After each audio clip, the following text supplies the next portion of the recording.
Hello and welcome into the latest edition of ESPN FC. Kay Murray, Craig Burley and Shaka Hislop here in the studio. We will be talking league football tonight. You'll be happy to hear. Over. It is over. It's over. You sure? International football, the drain on everybody's life, particularly us. Is it that bad? It's not that bad. Well, is that bad?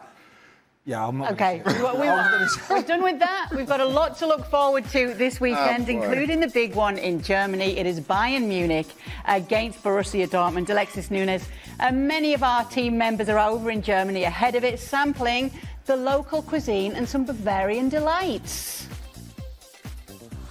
Well, Kay, I know you guys are missing out and are massively jealous of us right here at the Paulaner Brewery, getting ready for the Classica the right way with a couple of these beers in our hand. And knowing that Craig is over there, Derek, I'm pretty sure Craig could put back a couple of these. Well, I know Craig very well. We worked together for many years, and I'm fairly certain my old co-commentary partner would love to be where we are right now, Alexis. Shaka, I'm not so sure about, you know. Aww. Clean living man that he is, but Craig, yeah, he'd want to be here. Clean living man, that Shaka is. We need to show you Trinidad and Tobago Carnival Shaka, and then you'll see clean living. But anyways, we're not just here to have a good time and drink all of the Paulana. We're counting down to the Classica now. An interesting one, of course, Thomas. I have to speak about Harry Kane because we know that he has been such an important part of Bayern Munich. He's just tumbling records for fun. Like, it seems like he could score goals with his eyes closed. And the way that he and Bayern are going, what is the ceiling? I don't know. I even going back when they signed him, you know, for a lot of money, I thought they're taking a risk here. Player his age, is he still going to score at this rate? And he just gets better and better. You know, we speak to him almost after every single game, and you think you're running out of questions. Like, how does he do it? Yeah. Last time was interesting against Frankfurt. You know, when he was talking about playing with Serge Gnabry. There's such a great link-up play with him. You know, Harry drops deep.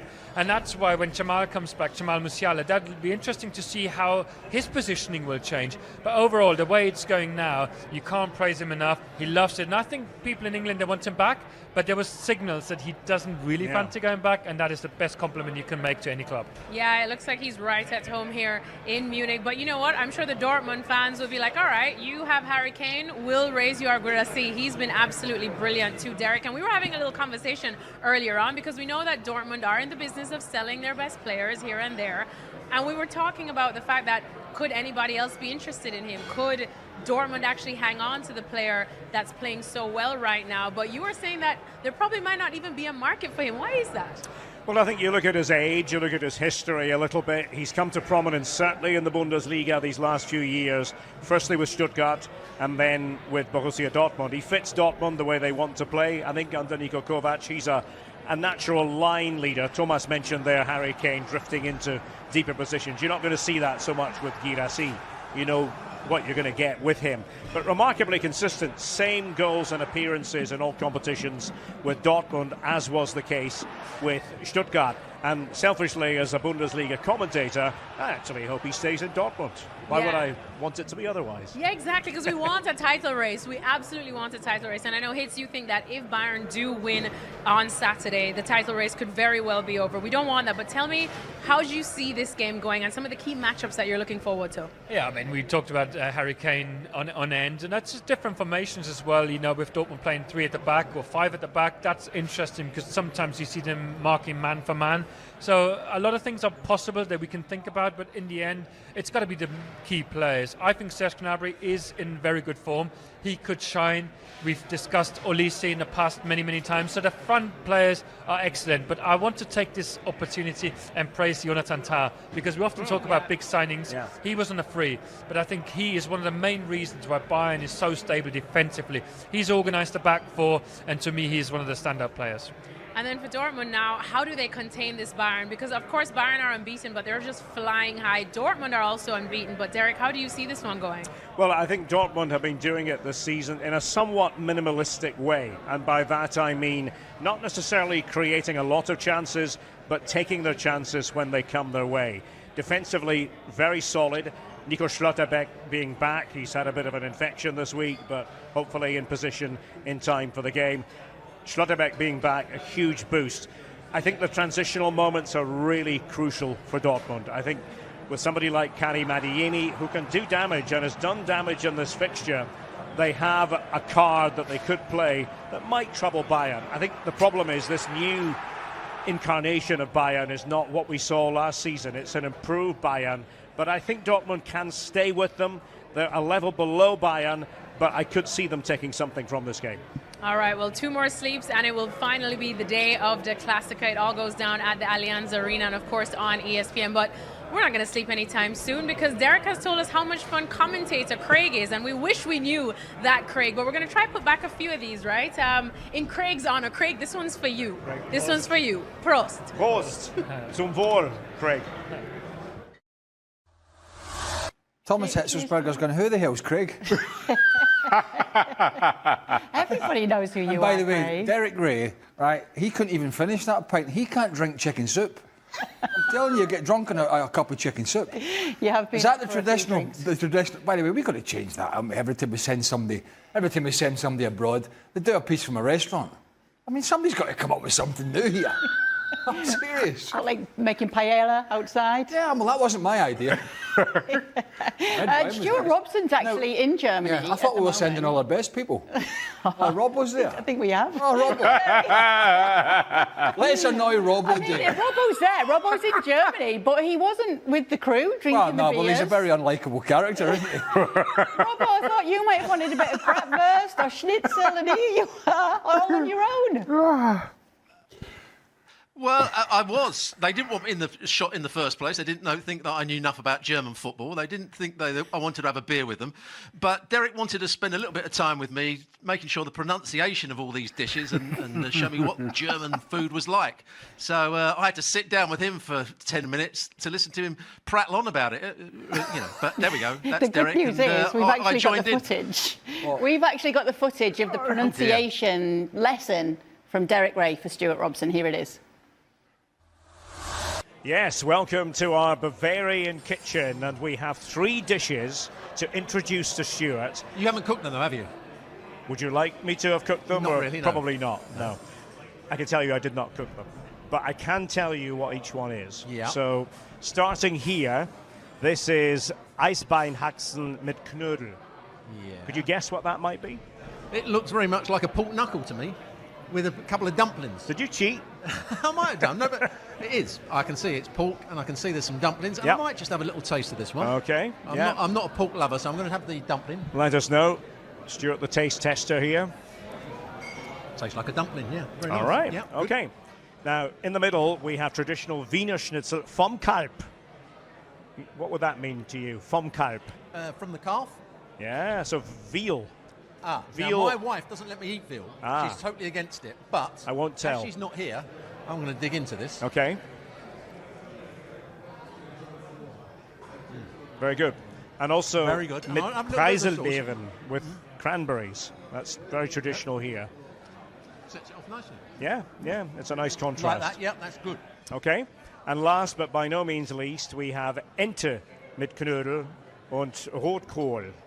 You probably recognise this. Well, because I love a bit of duck. Okay, so that's if what I go, it is. usually a duck as a starter, Yeah. but I like this, particularly with the red cabbage. The red cabbage and the No, the dumplings, you can forget the knödel. dumpling.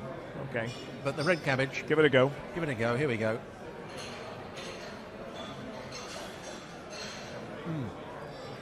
That's good. Yeah? Very, very good, I would say. So which one are you ordering? Oh, without doubt, the duck. Okay. Yeah, All right. it's So I think, you know what that means? I think when next I see Craig back at headquarters, then the Eisbeinhaxen will be on me. Craig, it's all yours. Okay, back to you. That's the one with a couple of dumplings, isn't it? What, could you There was a repeat couple what of he dumplings said? there. There was a couple of dumplings doing that piece. I love being funny. I've said this 100 times, not going to say it again. There's not enough money in the world for me to go in a German restaurant. Unless I'm in Germany and somebody drags me in.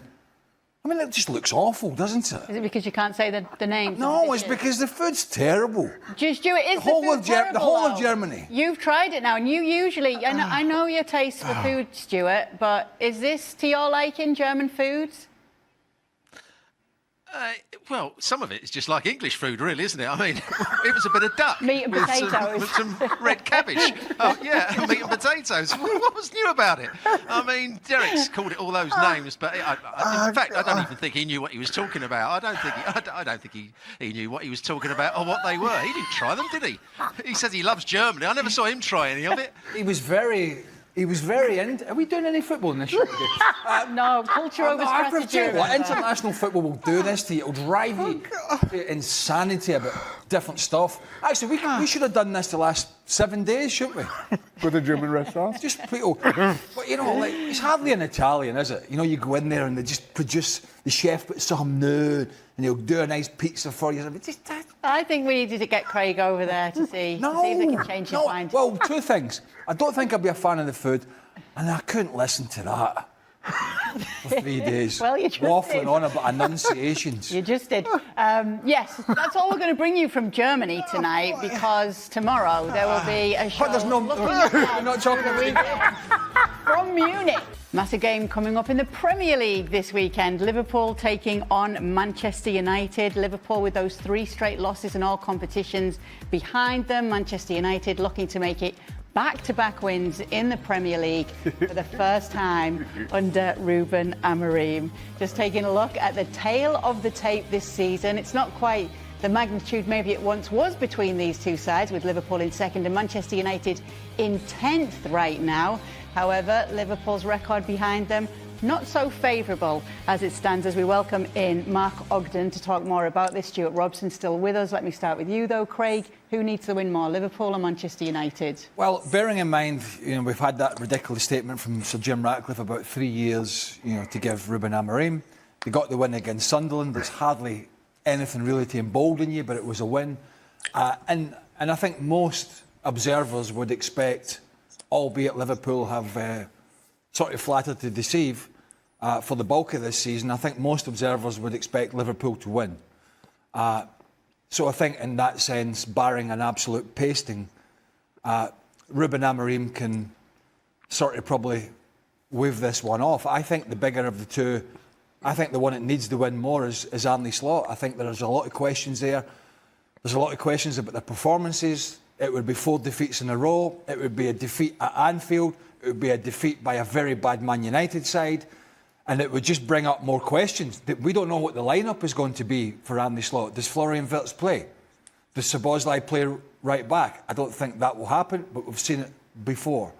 Does Ekitike play, or is he benched again and Alexander Isak plays? Because that's been a topic of discussion, because Isak is chasing his fitness and Ekitike, up to his stupid booking, where he missed the Palace game, has been arguably their best player, their most influential player, their most dangerous player. So, as we sit here now, we don't know the conundrum or the team selection from Arne Slot, which could have obviously has got a big effect on the game. But what we do know, certainly in my opinion, is that he needs to win this game more, because, as I said, 4 defeats and the manner of which this game has come around off the international break, they need to find some momentum. They need to find some balance in their team. They need to get their bigger players, their Gravenberg, their McAllister, all these guys playing well again. Kanate struggled at the back. The back 4 has struggled. Kerkez has struggled. We've talked about Stevie and I haven't talked about bringing Andy Robertson back in, but if you watched Andy Robertson play for Scotland, you wouldn't bring him back in because he struggled there. So there are so many questions I think, from this Liverpool side, that I think it's a big, big, big game for Arne Slot. We had a similar conversation yesterday. I thought, in terms of pressure on the respective managers, Amorim is under a whole lot more pressure going into this one, and a bad result is... Arne Slot has equity in the bank, given what you saw last season. But Ruben Amorim can't be fired. Right. Well, no, not that he can't. So Jim Ratcliffe could not come right. Right. Not that Slot is going to get fired either. In terms of managers, I think Amorim is under more pressure. In terms of teams, I feel this is a must-win, or more of a must-win for Liverpool. Given what you've seen from Arsenal, given what you see from City, even though we've been fairly critical, and City haven't played well at times, but they're, 3 points off the top. So there isn't a whole lot of wiggle room. And you're coming into this one, three losses on the bounce. You're at Anfield against your rivals, Manchester United, albeit not the Manchester United of old. I think this is a big game for Liverpool from that regard to again announce that they're here to stay, certainly in this title race to the end of the season. Oggy, are the guys right that Amorim doesn't need to win this as much as Slot does? No, listen, I think when Man United play Liverpool, both managers need it just as much for different reasons. And I think in this case, you can make a case for Arne Slot needing the win, 3 straight defeats, lose to Man United, that would be a big loss. And obviously with Arsenal going so well at the top, you'd think they'd lose touch. But at least if Liverpool do lose, they're going to bounce back and they're going to finish easily top 3. So their crisis is kind of small-scale crisis if it comes to that. I think if United lose, then we're back into the kind of will he stay, will he go situation. And I know that Sir Jim Ratcliffe said last week that he needs 3 years and that he's a great coach. But when he said that, I took a step back at last year when Jim Ratcliffe said about Eric Ten Hag that he's a very good coach, and then 3 weeks later he sacked him. So, you can't really put too much store on what Sir Jim Ratcliffe says because it will be decided by results. So if Ruben Amorim goes to Anfield and loses, then the pressure's back on because the situation United right now is this season they've beaten 2 promoted teams and they've beaten Chelsea, who had 10 men for virtually the whole of the game. They've lost to Grimsby in the Carabao Cup. So the last away win was Leicester in the Premier League in March, and Leicester were relegated by a million miles. So you can't really look at anything United have done this season to say that they are improving, despite what people at United will try and say that the stats point to this, the stats point to that. Well, the league table says that they're not doing very well. So if they go to Anfield and get the usual result at Anfield, which is a big defeat, yes, they drew there last season, but it tends to be a defeat in recent seasons, then the pressure's back on because people are saying, oh, well, they've got Brighton coming up and Nottingham Forest coming up and Tottenham coming up, as if those are games that they'll win. Well, they lost at home to Brighton last season, they lost at Forest, and I think they lost to Spurs 3 times. So there's no game coming up for Man United that you can say, well, get the Liverpool game out of the way and it'll be a lot easier. So Amorim has to win just as much as Slot. Let's go back to the Florian Wirtz question, if we can, Stewart, and whether Arne Slot should start him in this game. He dropped him before the international break. Liverpool still lose anyway. What should he do here? Who should he play? Well, obviously, Florian Wirtz has been a great player at Bayer Leverkusen. He hasn't done it for Liverpool so far. It depends whether Arne Slot wants a solid midfield 3 that can get forward and drop in at the right times, whether he can get more out of the wide right player. But if you've bought a player for that amount of money, you've got to give him some sort of time to settle in, to find his feet. And this might be the right game to do it against Manchester United, who Mark Ogden has just said aren't a particularly good side at the moment. They're inconsistent. I don't think they're very good defensively at times. So Florian Wirtz, at some point, if you've spent that amount of money on a player, you've got to put him in the team and try and get him to find his feet, because he is a good player. He's just got to find the right little pockets of space to do his work. At the moment, it's not working out for Liverpool all around, and a lot of the new signings haven't played well enough. This is the sort of time it's got to change after the international break. These new players have to start showing how good they are. Manchester United, you could argue, have one of the worst midfields at protecting a back 4. Or a back 3, whatever you want to talk about. A back line. One of the worst. They have no mobility. They have lots of experience, but they have no mobility in there. Casemiro can't do it anymore. Certainly can't do it on his own. Agathi's been hopeless. And it's not Bruno Fernandes's sort of natural job to try and do that. So, from that perspective, I think this is an opportune time at home to get Florian Wirtz off and running. Because he's not. Rob said he has not. He has not played well.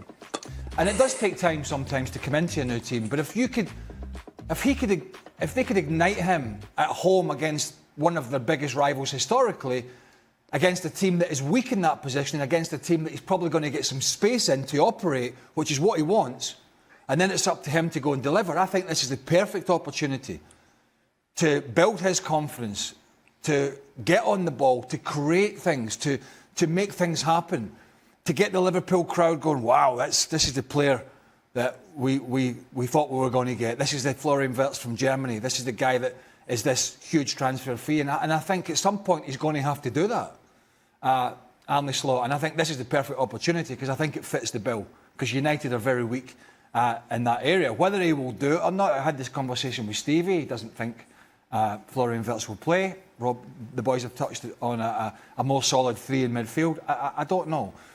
But at some point, you got to put your money where your mouth is and say, look, this is the guy. We need to get him in that 10 role. We need to get him operating.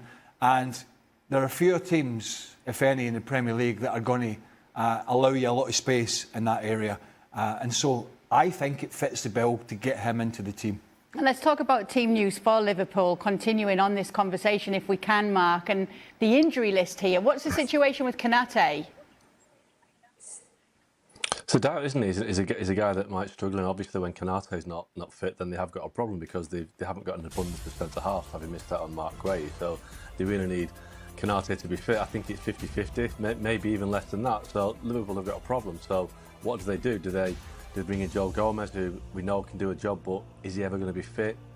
He might be fit for 60 minutes. So Liverpool have got a problem at centre-half. And the one area where United are better than last season, I think, is up front. I think Sesko's beginning to settle down a little bit. He offers more of a threat in the sense that he can hold the ball up, he can flick it on, and Boom moves around a bit. Cunha's looked lively without scoring a goal. So Liverpool would need a reliable centre-half against United if United ever get out of their own half to give the ball to the forwards. But I think Liverpool, that is their position of weakness. So, yeah, it's a struggle for Konate to be fit, but I think that they've got Gomez to come in if needed. But, you know, Gomez is a good player at times, but his injury record has also let him down in the past. Can that offer some hope then, Robbo, to Manchester United, knowing these defensive issues for Liverpool?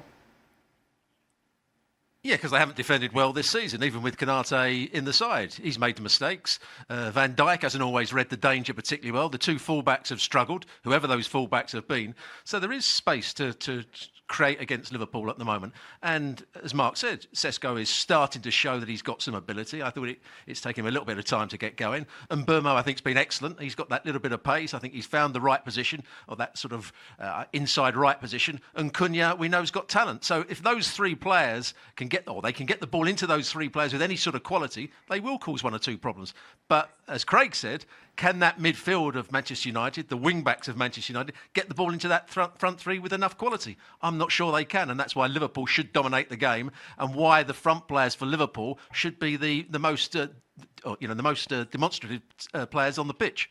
Let's talk a little bit about Mason Mount. It's the latest subject of Rob Dawson's article over on ESPN.com. Obviously, we saw an improved version of Mason Mount last time out against Sunderland for Manchester United. Yes, it was against Sunderland, but it was an improved showing from them. How to kick on and build on that for the players and the team? I think he just needs to stay injury-free. It just seemed that United chased this guy and ultimately spent quite a lot of money on him.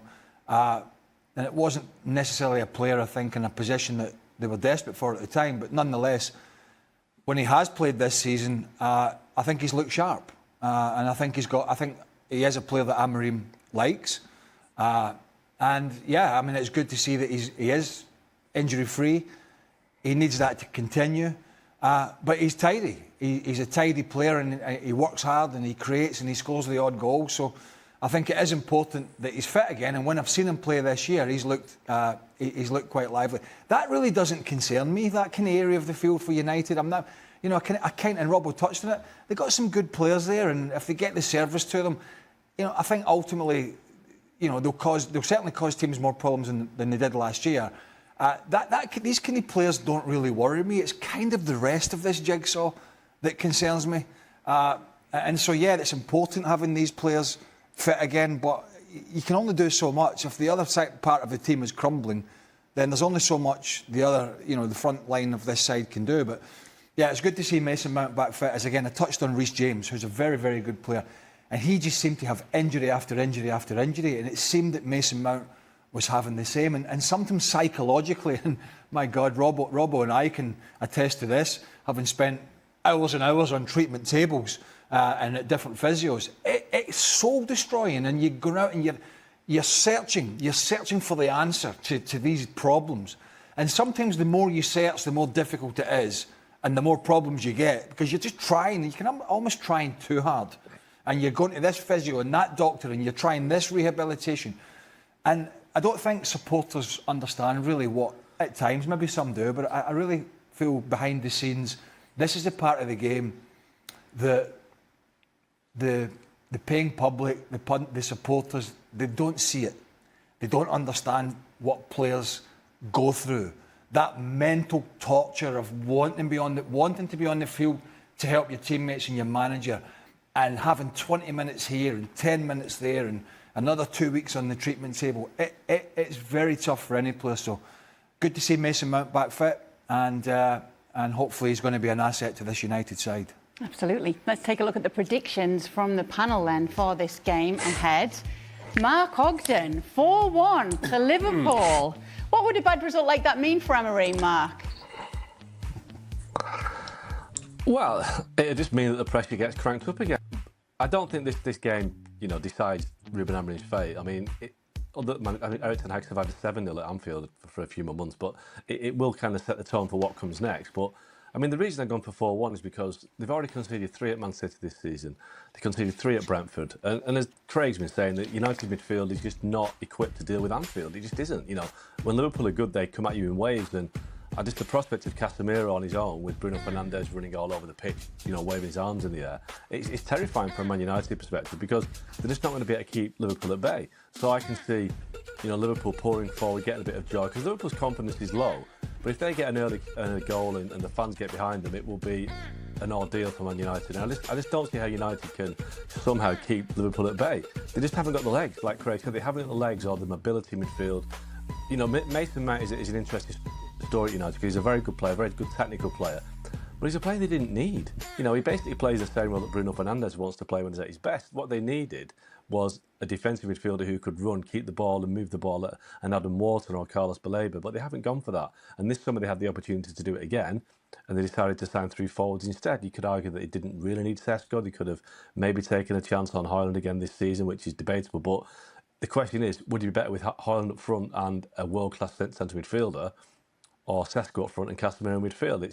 It's a toss of a coin. I think it would have been better signing a midfielder, and they would have gone to Anfield with such little chance of getting a result. So Augie went back in the archives during International Week. That's a very clever move to find the quotes from Sir Jim Ratcliffe about Eric Ten Hag being a very good coach and then sacking him 3 weeks later.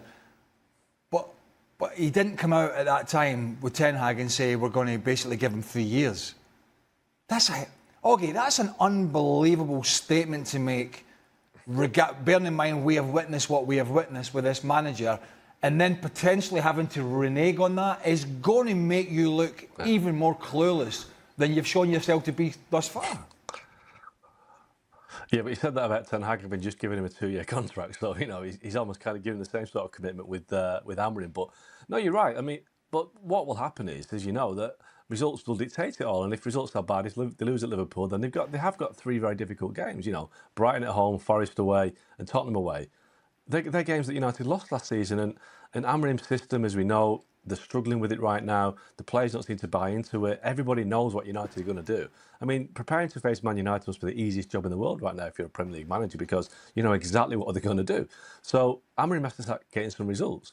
And it's all right, Jim Ratcliffe saying he needs 3 years in charge, but if they get to November, December, and they're 10th, 11th, 12th again, and they're going to miss out on Champions League or European football again, and also they're going to miss out on 10, 20 million pounds from, finishing low down the Premier League. The prize money with every position is important. So Jim Ratcliffe is saying that right now, but I don't believe it for a minute. I think we get to November and it's the same situation. Amorim's in big danger. Why would he say it though? I don't know. Well, why would you? If Sir Jim Ratcliffe had one of his lackeys, well, that's maybe a bit strong, one of his employees, that Omar Barada or Jason Wilcox, and previously it was Dan Ashworth, if he had one of them coming out and making that statement, he'd probably pull them into the office and say, what the hell are you doing? You're just putting yourself under pressure. But for him to come out and say it, I mean, what's the point? There's a lot about Sir Jim Ratcliffe and what he's had to say and how much he's had to say that I just don't understand. It mirrors Todd Bowley, especially in those first 2 years at Chelsea. He's just opening himself up for criticism, and if things go wrong, you look back on what he said, and Augie clearly willing to dive into the archives and kind of show how he contradicts himself. Now, so for me, I just don't understand this role that Sir John Ratcliffe has, Jim Ratcliffe has adopted. It makes absolutely no sense. From a Manchester United perspective, you just feel like you can see what's going to happen here. And I predicted 2-1. I think if Liverpool would take 2-1 right now, if they get that scoreline and Mo Salah scores, Alexander Isak scores, Florian Wirtz, if he starts, has a good performance, they would take that right now. Oddly, so would Ruben Amorim. And you hear the same kind of post-game press conference that you heard after Arsenal to start the season. We've shown, though we've lost, we've shown that we can match it with the big boys in this league. Which is just as frustrating as anything that's coming out of that club right now. Given their struggles, given how poor you've been, kind of clinging to results, narrow losses as a positive, is right in Ruben Amorim's wheelhouse. And that, for me, is where I feel Manchester United have no real sense of accountability as to who they are, what their aspirations are, and it's from the head all the way go down to what you're seeing out on the park. It's a good time to go to Anfield, though, isn't it? I mean, in terms of the points, they've got the points. They're just behind Arsenal. They're up there, but they haven't played well. Robbo touched on it. They haven't played well from the Community Shield, the Bournemouth game, the first game of the season, all the way through. They've been behind in a lot of games. They've been sort of losing or scoring late goals, which was good for them at some point, but hasn't continued. They've lost 3 straight games. They were ragged in Turkey against Galatasaray. They got completely outworked, outplayed, outthought by Chelsea, and that was not even Chelsea's strongest team. They had 10 injuries, but they got outfought in the mid and outplayed in the middle of the park. Chelsea pressed them. They couldn't handle it. You can get at this Liverpool team much more than you can get at them last year. They're not as effective going forward. So they have a lot of it. Liverpool, that is, they have I know United's issues are clear. Every Tom, Dick and Harry, they've been clear for a while. But Liverpool, and Oggy touched on them finishing top 3, which they will. Of course they will. But you don't spend the money, you don't have the type of transfer summer they had to finish top 3. You have the kind of, you go out and you spend huge money on Isak, on Kerkez, on Florian Wirtz, on Frimpong and others to dominate English football, to do what Man City did for 5 years, to do what the old Man United side under Fergie and the Arsene Wenger side under Arsene at times. It went out and it dominated English football, it dominated games. Liverpool spent money in the summer to do that. They spent money to take themselves to the next level. And that level may come. And they have very, very good players. But the sort of influx of these star players has caused, along with some injuries, to be fair, McAllister doesn't look fit, Gravenberg not quite the same, Konate and Van Dijk not quite the same, Mo Salah, big contract, not quite the same, probably lazier than before, particularly if you watch the Chelsea game. Cucurella ran off him time and time again. That's something for other teams to look at, for your left back, and if you're the left wing back at Man United, you're saying, listen, when we get it, we've got to switch of play, because Salah's not tracking back, and they're weak in the right back area at the moment, Liverpool. And when he doesn't track back, a midfielder has to get out there. That's what happened against Chelsea. So there are all these things that you can get at Liverpool if United have enough about them. That is the big question. Every team in the Premier League, pretty much this year, has been able to get at this Liverpool team. The big question is, do Man United have enough about them to get at this weakened Liverpool defence? We're going to find out Sunday, obviously. Absolutely. Final say goes to you, Robbo. Well, I think Liverpool will win, but it's a big game for Arne Slot and his Liverpool players, and particularly the new players that have come into the team, because when you're bought as big players, you've got to hit the ground running. You've got to start playing well. And Craig's absolutely right. These players were bought to take Liverpool to the next level so they could dominate English football for the next 3 or 4 years. At the moment, it doesn't look as though that's going to happen. OK, well, keep up to date with everything that's going on in the world of football and the Gab and Jules show. The latest edition dropped this morning. Don Hutchison's back for a little more chat with Gab, and they'll be touching on everything that's coming up this weekend and what we've seen on international duty behind us. Speaking of international duty, the recent round of action saw England qualify for next year's World Cup with 2 qualifying games to spare. They've also not conceded a single goal in qualifying and won all 6 games under Thomas Tuchel. However, no Jude Bellingham in the recent round of action. Thomas Tuchel's been asked about that and whether he'll be speaking to him, and he said, of course, he's an important player, he's a big player. I will speak to a lot of players, also to the guys that will get a text from me who are not in camp, especially them. No one has done anything wrong, it's not a punishment or whatever, and I feel that when I text them and I speak to them, that everyone is eager to come back, and this is how it has to be. Craig, what do you think of what he's had to say there? Well, look, this is boring the life out of me. Not Bellingham, per se. Not Bellingham, the Bellingham stuff per se. Just, I'll get to this in a minute. Jude Bellingham hasn't played well for a while, right? and there was a perceived attitude issue on the field that Tuchel didn't like. I understand all that, and you can address that, and managers do and have done before. But let me just say, it is easier to leave out big stars and big players and big names when you're playing cannon fodder. And I know it's not England's fault. I know it's not Tuchel's fault. But these qualification games are just a tad short of a waste of time, apart from the fact you're going to qualify for a World Cup. But we know England's going to do that anyway. And, you're walloping Latvia and all these teams. If you go and play Spain and France and Italy and the better teams in Europe, and you're getting beat or you're drawn and your performance is not great, it's more difficult to leave your big stars out. And I don't think Jude Bellingham should be in the England team at the moment, because I don't think obviously he's had the shoulder injury, didn't play particularly well last year. He's just come back, shouldn't have played in the Madrid derby. That was a mistake from Alonso. So he's not ready to step into the England team. But my point is, for any manager, it's much easier to poo-poo some of your bigger, what we would call the old big heads, when you're walloping some of the weakest team in Europe, what England have done. And that's all they have done. I mean, don't read into the qualification. It means diddly squat come the World Cup. Because these teams can't even raise a gallop against England.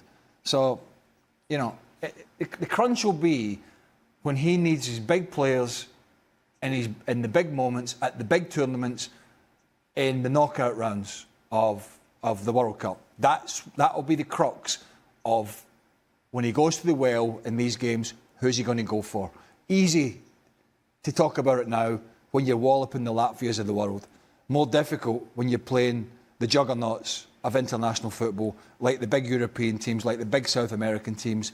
That's when a manager will have to make the big decisions. Yeah, because to Craig's point, Robbo, the big games and the big tests lie ahead with the World Cup not coming next year. Is that when he really does need these big stars to rely on? Of course he does. But at the moment, if you're the England manager, it doesn't matter, whether you've been there a long time or you haven't been there a long time, you've got to pick players that are fit and in form. At the moment, I don't think Jude Bellingham is fully fit. He's still struggling from his operation. He's been out for a long while, so he's not going to be fully fit. And he's not played well for quite some while. So Thomas Tuchel doesn't have to pick him at the moment. He'll hope that Jude Bellingham over the next few months starts to show the form that he showed a year and a half ago when he got into the Real Madrid side and was scoring goals and playing brilliantly. And he can get back to that, I'm sure of that. And that's when, as Craig said, that's when he'll be needed, when England are playing big teams in the World Cup, because he is one of England's best players, when he's playing at his best. But at the moment, he's not fit and hasn't been playing well enough to justify being picked for England.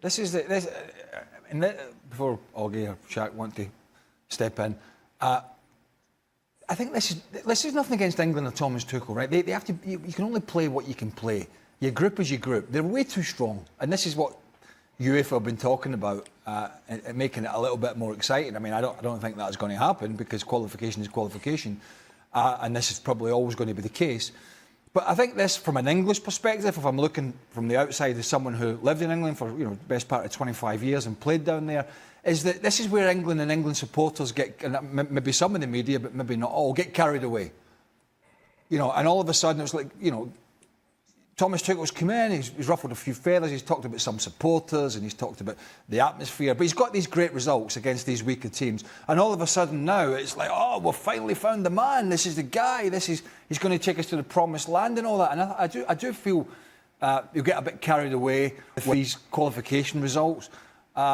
And it's kind of frustrating to sort of watch, because it's akin to an FA Cup tie, like Liverpool or Arsenal playing somebody in League One or something like that. So I don't think it's a barometer. I agree. But the weird thing for me, looking in from the outside, is this: whatever it is happening between Jude Bellingham and Thomas Tuchel, and he's taking the opportunity, maybe not necessarily Tuchel, but certainly the media around the England camp has taken the opportunity with these good results against Latvia and Wales and whoever else to almost make more of that than it should be.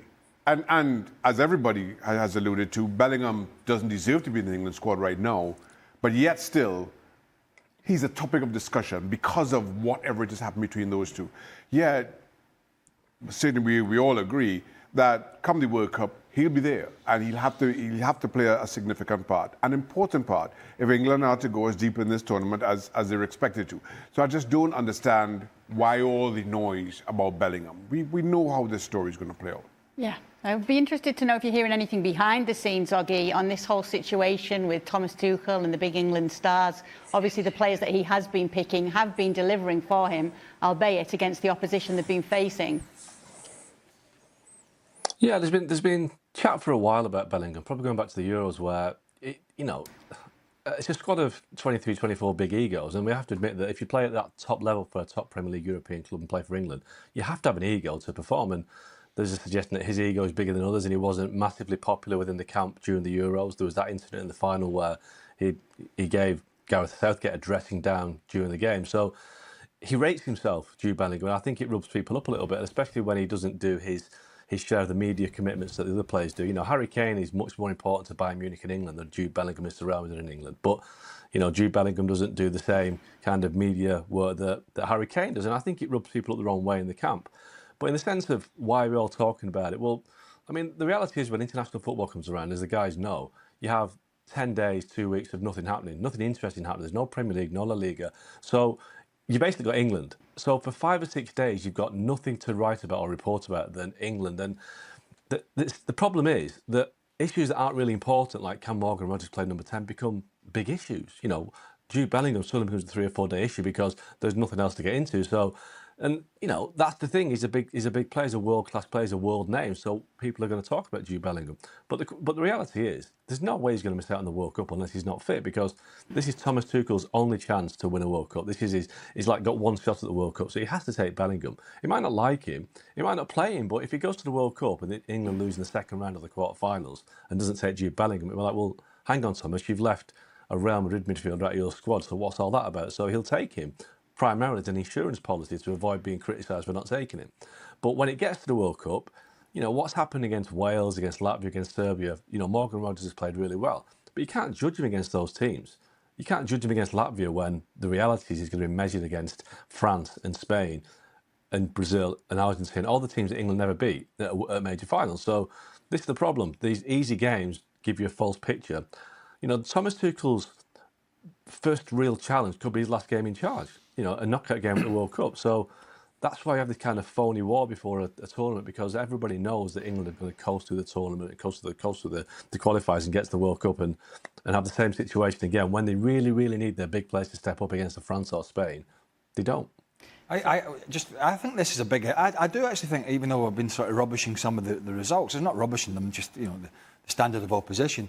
I do think this Bellingham thing is a big issue, in terms of if you project it forward to the World Cup, and you look at the player's character, you look at the issue with the father at times getting involved with not only Jude but the brother. If you look at the fact that Bellingham is having himself, there is no doubt about that. He's super confident in himself. My opinion is that Thomas Tuchel needs Jude Bellingham to have a really, really good season for Real Madrid going into this World Cup. In the sense that when you get to the World Cup, he plays him. And he's in the team and he's playing well. Because that helps England, clearly.